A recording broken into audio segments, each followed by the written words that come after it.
Namaskar, students of MAPY January session 2020, as well as today I'm also addressing the students of July session 2020 as the admission to MA Philosophy is going on at IGNU.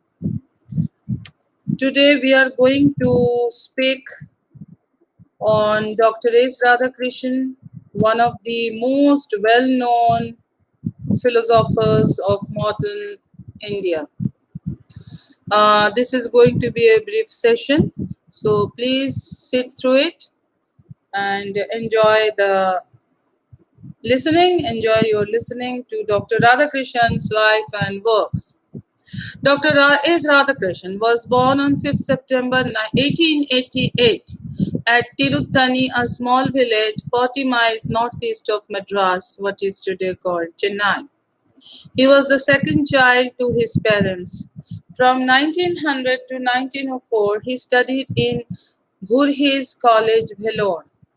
Later, he moved to Madras and studied in Madras Christian College, which is a very famous educational institution. He rendered his service as a teacher in philosophy in Madras Presidency College and in the University of Mysore. He was the Vice President of India from 1952 to 1962, that is, for two consecutive terms. Later, he became the President of the Indian Union of India, securing 97.98% vote for the term of 5 years. So here is a philosopher who was also a political person. He became first vice president for 10 long years, that is transcending two terms, as well as later president of India. His main written works and published works include East and West, Eastern Religion and Western Thought, East and West in Religion, The Reign of Religion in the Contemporary Philosophy, Religion and Society, The Recovery of Faith, Indian Philosophy, An Idealist View of Life, The Hindu View of Life, and many more works. Radhakrishnan had deep study of the classical literature. He studied the Indian philosophy in depth, which had influenced him very much. Brahman Sutra by Shankara, Ramanuja, Madhava, Nimbarka, and others. The dialogue of Buddha and the Buddhist and Jain scriptures broadened his thought. Western philosophers such as Plato, Pontinus, Kant, Bradley, Bergson, and Whitehead also influenced him in his writings. Amongst the contemporary thinkers of India, Gandhi and Tagore were his friends, and they had definite influence on him. Radhakrishnan is a mystic philosopher. His religious thought serves as the data to his philosophy. Though he had widely read the ancient, medieval, and modern philosophies, still for the real source of his writing, he relied on his personal spiritual experiences. Nature of his philosophy. His basic philosophical position is of a kind of a synthesis of Advaita Vedanta and the philosophy of absolute idealism. Like Vedanta, he believes that the reality is one, like absolute idealism. He shows that everything is a necessary aspect of the one. So it can broadly be described as a philosophy of monistic idealism, that is, belief in one God. Since Radhakrishnan conceives reality as spiritual, he is an idealist. He realized the need for a reawakening of the soul and a recovery of the spiritual life. Thus, his philosophical thinking seems to be an attempt to illustrate that the ultimate nature of the universe is spiritual. Because of his tremendous emphasis on spirituality, he appears to be a mystic also.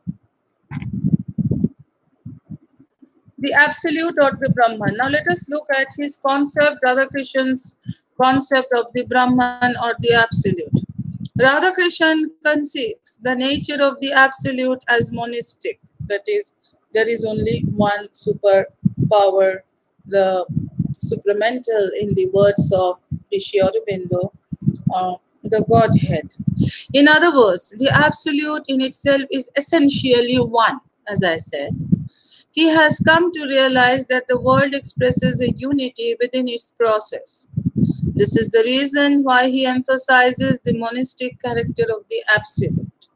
The Absolute is conceived by Radhakrishnan as pure consciousness, pure freedom. Please mind these expressions and phrases: pure consciousness, pure freedom, and infinite possibility.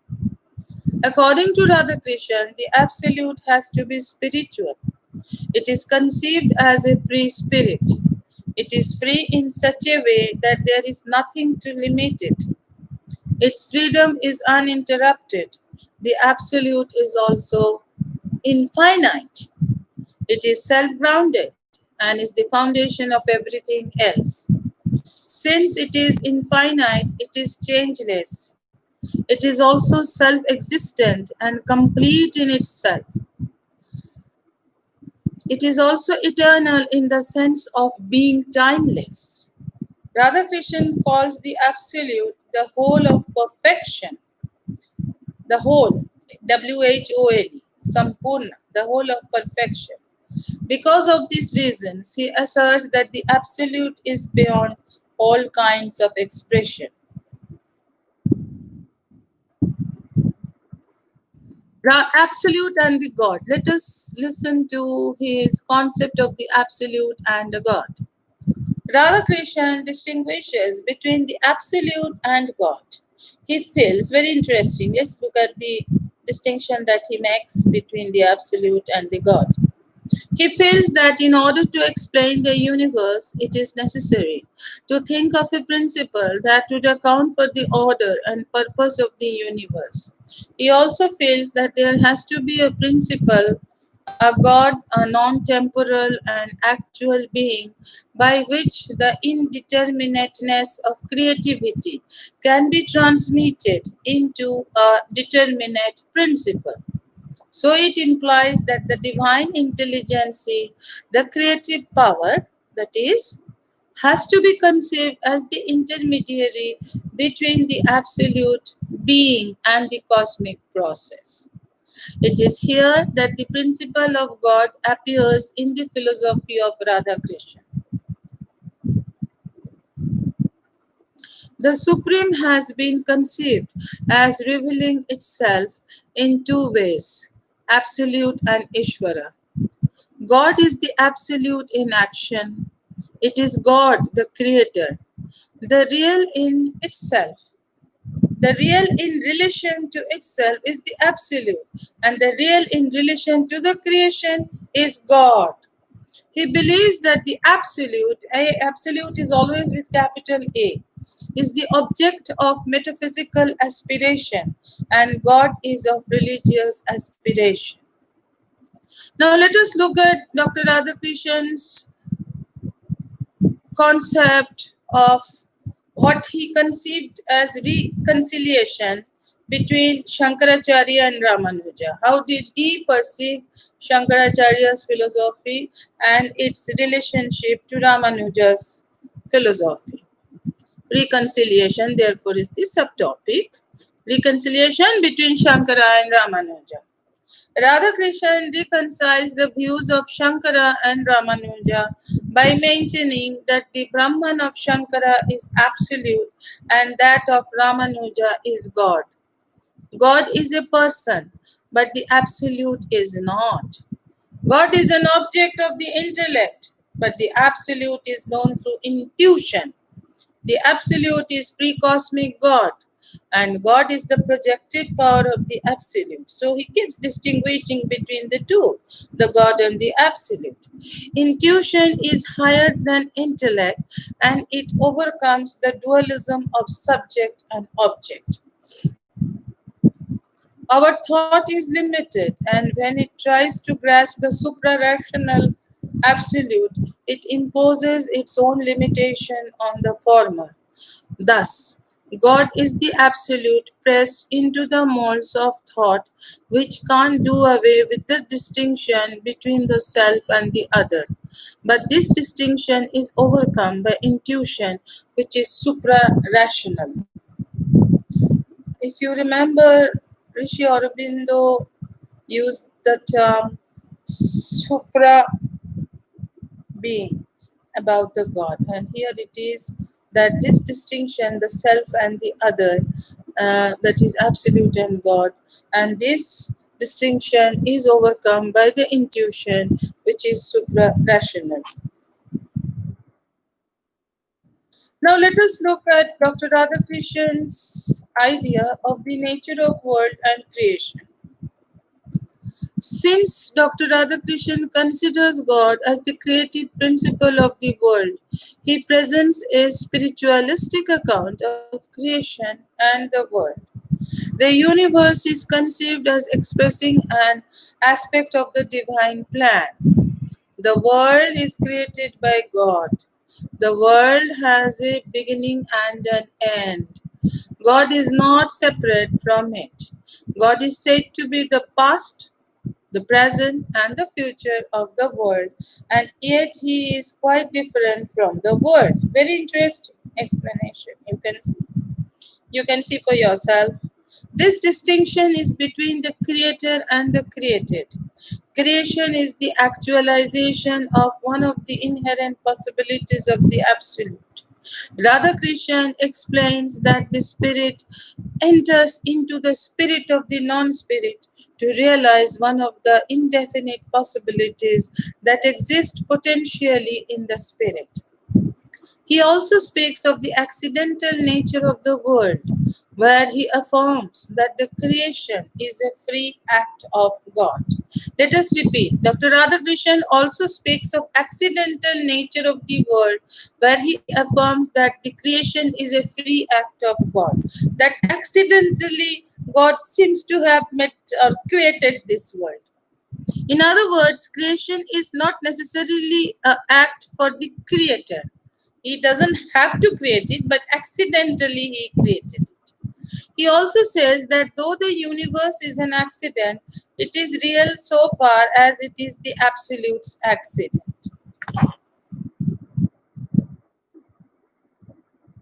Now let us look at Dr. Radhakrishan's idea of human being and the nature of soul. In explaining the nature of soul, Radhakrishnan seems to be a realistic person. He accepts the ultimate spiritual nature of the soul, and at the same time, he asserts the reality and value of the biological life also.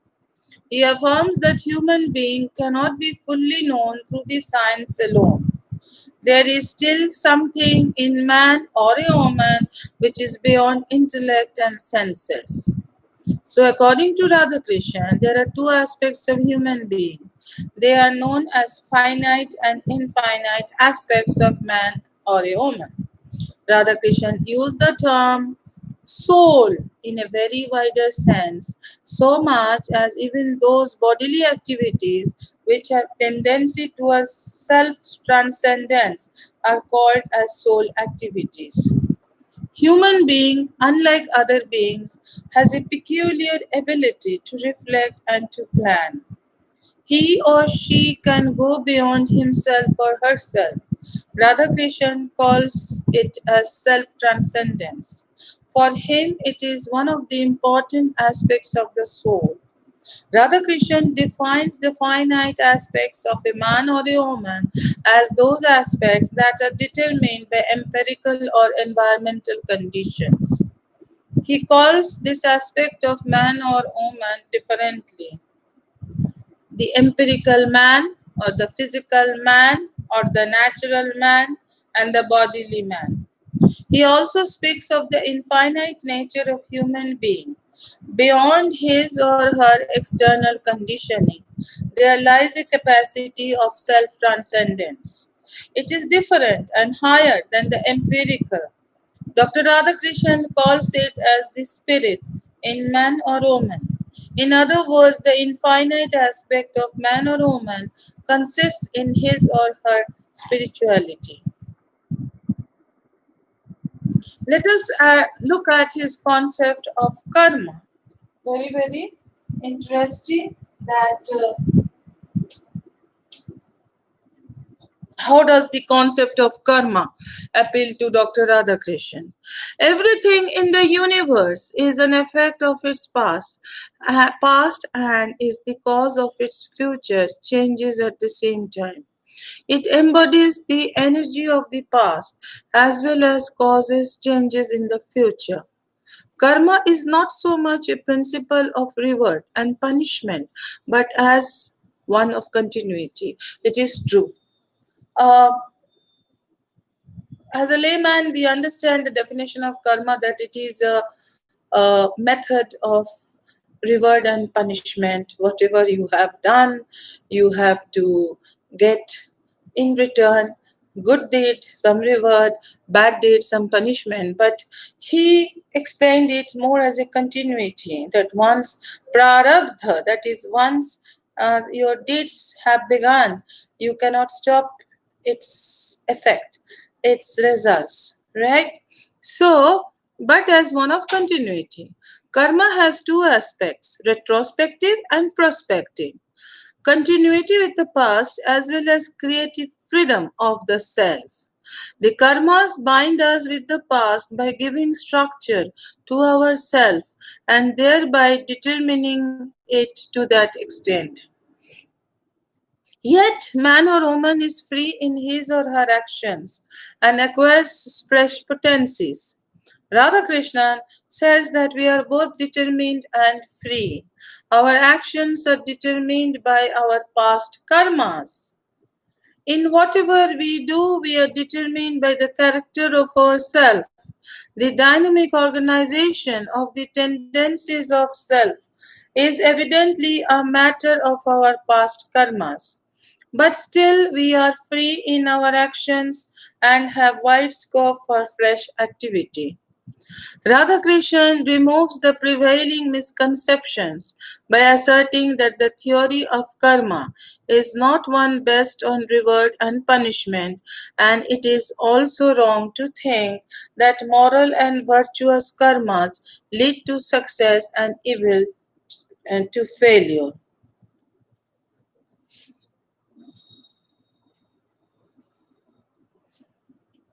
Freedom and self determination. Free will is action done by self determination. When an individual performs an action of his or her own choice, the act done is a self determined one. Radhakrishnan here explains the meaning of the word self determination. A self is an organized whole, it represents a form of relatedness. Self determination means action done by the whole of self's nature. Only that action is free or self determined, in which, I quote him, the individual employs his or her whole nature, searches the different possibilities, and selects one which commends itself to his or her whole self. Unquote.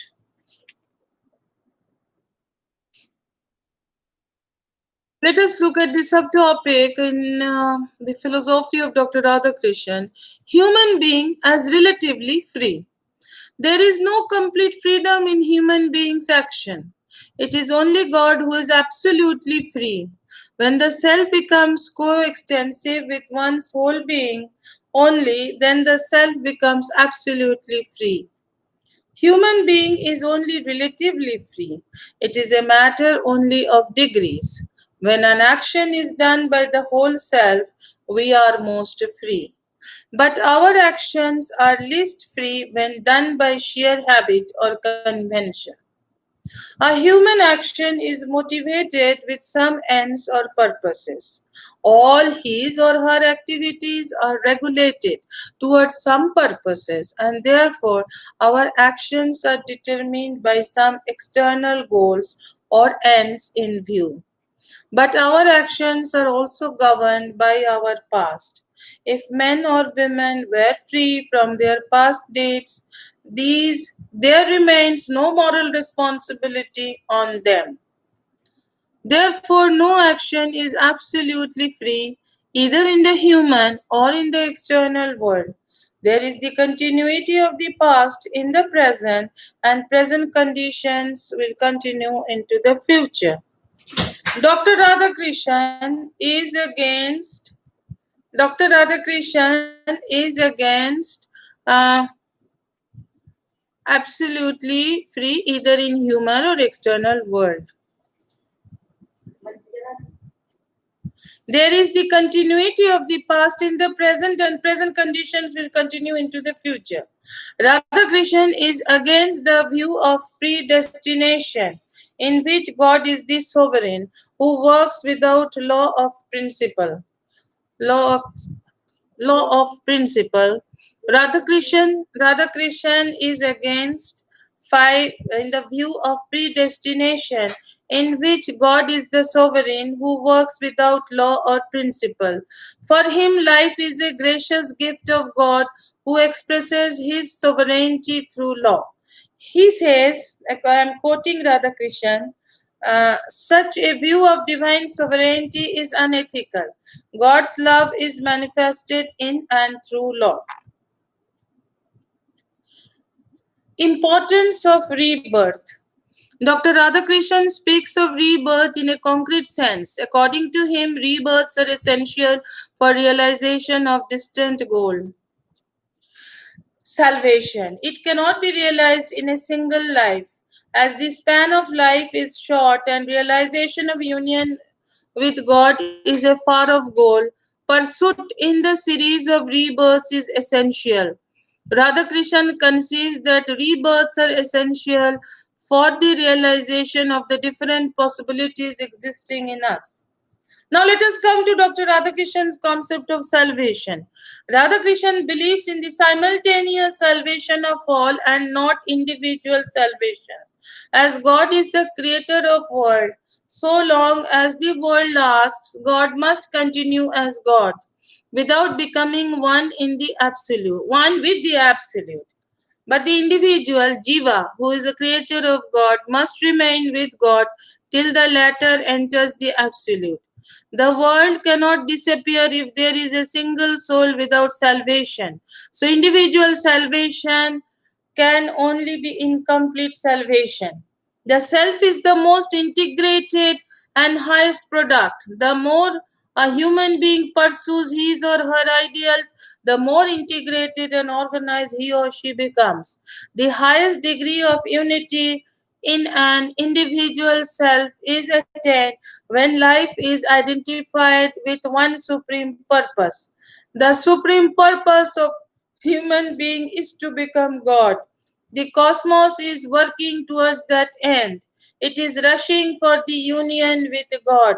It is by meditation and ethical life that an individual breaks off his or her narrow individualism and unites with spiritual universalism. When all selves obtain communion and oneness with God, when all become prophets and seers, the world realizes its destiny.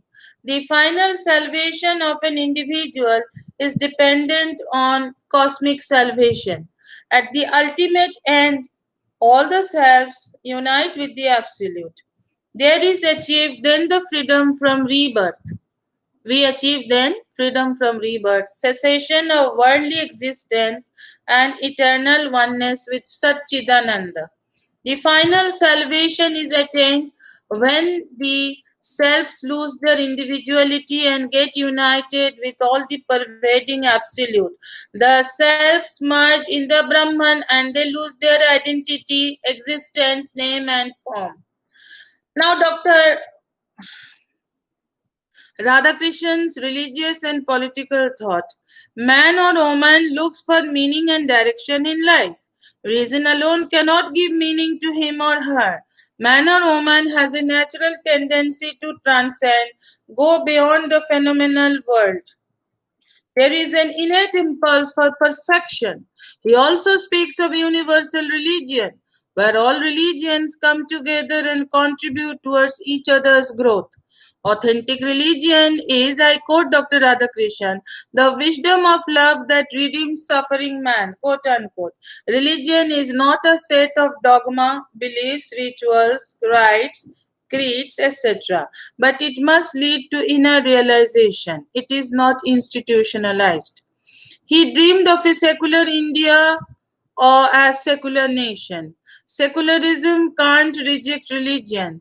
Secularism is an attitude of respect for all religious faith or anything which human beings hold as sacred.